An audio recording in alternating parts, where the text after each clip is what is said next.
Hi everyone, thanks for joining the Food Safety Review webinar. I hope that this information will be helpful as a part of the nutrition training that I'm conducting quarterly for the Title III-C nutrition programs for the Older Americans Act. So this is just a brief review of food safety, kind of just going through some resources that I have available that are free on the internet and whatnot, but I just wanted to kind of just do a brief overview of food safety as it's very important to our food service aspect of the Older Americans Act requirements. So here's just an overview of what I'll be talking about. The first thing I wanted to kind of just do a general review of food safety in older adults, and then provide you with two different resources just that have both equally good information. First being Fight Back, which is a food safety education program, and then also the Wyoming Department of Agriculture and their resources as well. And then to conclude, I have a pop quiz with questions pertaining to the presentation, and then also references and questions at the end as well. So just a review of food safety in older adults, about 1 in 6 Americans will get food poisoning each year, and this amounts to about $15.6 billion each year of foodborne illness costs. So we know that older adults are at an elevated risk of getting foodborne illnesses, but they're also at an increased risk of furthermore getting hospitalized, and also the death risk is a lot higher in older adults as well. So some listed reasons, the first being medication side effects. We know that a lot of older adults take a variety of medications for different reasons. The second listed is changes in functioning of organs. So as we age, our organs and their functions change as well. Underlying chronic conditions, we also know that a lot of older adults have or develop chronic conditions as we age. And then age-related changes to the GI tract.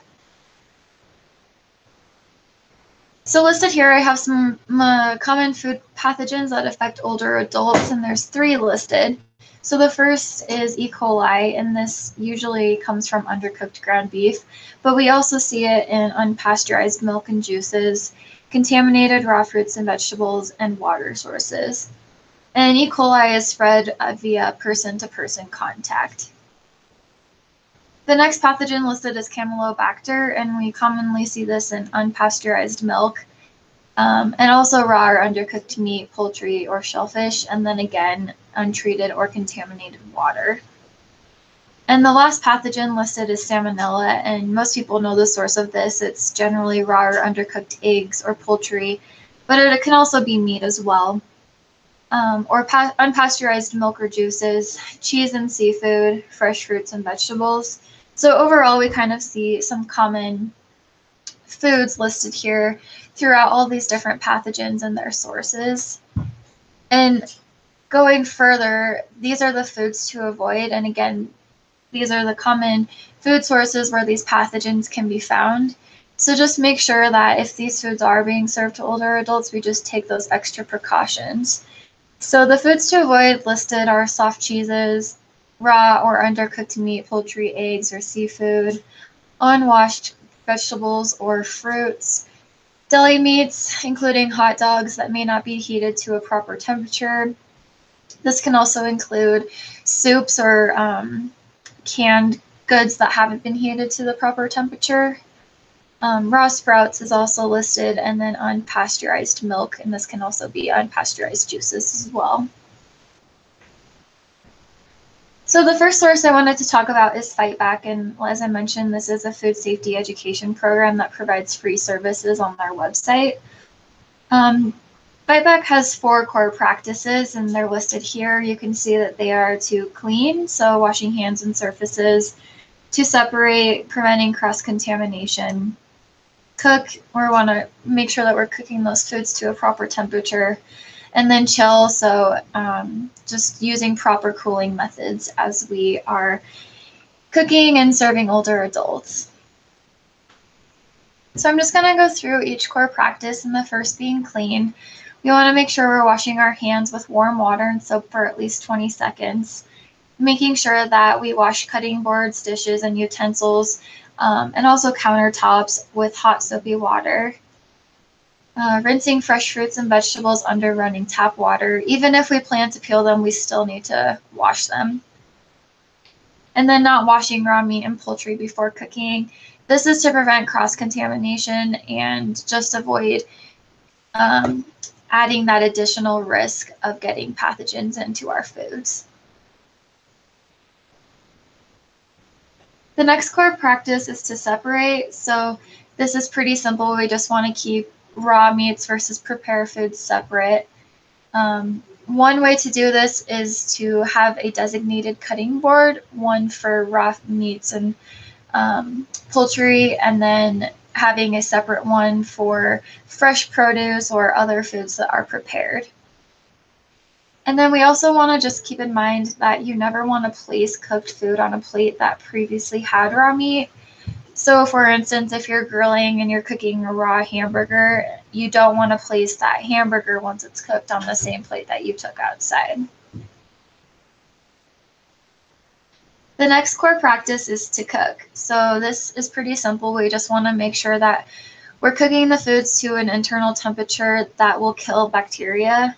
So to do this, we want to make sure we're using a food thermometer and never going off of color as an indicator of doneness, because it's not reliable. And a food thermometer is an accurate way to make sure that those foods are cooked to an internal temperature. So here's a list of safe minimum internal temperatures. This comes from Fightback's website. Obviously, it's a good resource to have for your cooks or food service staff, so feel free to take this and include it in your kitchen. It just lists, all those common meats and poultry, ground meats, the different leftovers you might have, just what those internal temperatures need to be measured with a food thermometer as well. And then the final core practice from Fightback is to chill foods properly. So we want to avoid the danger zone, which is between 40 and 140 degrees Fahrenheit. The best way to do this is just to avoid leaving food at room temperature and using proper cooling methods. So refrigerate foods, as soon as you get home or from the store. When you get back to the facility, just make sure it's within a timely manner so that those foods don't get below that danger zone. And also keeping in mind proper ways to thaw food. One common myth is to defrost food at room temperature. This increases chance of pathogens affecting those foods. And also be sure to use room temperature running water if you are using that thawing method as well.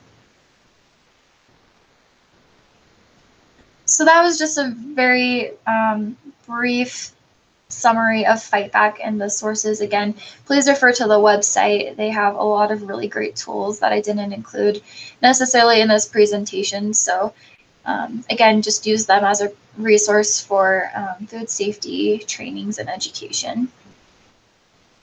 The next resource I wanted to include and talk about is the Wyoming Department of Agriculture. And they have a guide for food safety workers in Wyoming.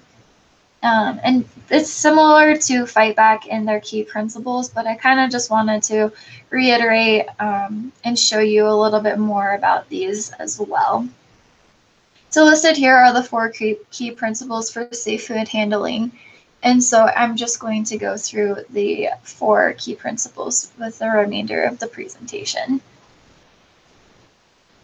The first principle is taking responsibility for personal hygiene, exercising good hand washing, and being a healthy food service employee. So about 25% of all foodborne illness is due to improper employee practices, and one of those practices is washing hands. So make sure anyone working with food washes their hands, and listed to the left is just a chart and graph of when you should wash your hands. And obviously, if you're using the bathroom or using raw meats or taking a break, go back and wash your hands. Another key personal hygiene issue is if employees are ill or experiencing any symptoms of a cold, they should not come to work because they have a higher risk of transmitting that illness or flu. And also cuts or burns, those need to be properly managed and taken care of as well. And then finally, if you're using gloves, you should only be using them to tasks. So for example, if you are cutting raw meat or poultry, using those gloves and then washing your hands before touching raw vegetables or fruits.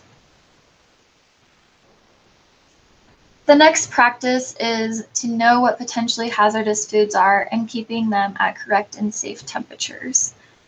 So listed here, you'll see some potentially hazardous foods that we commonly see in foodborne illnesses.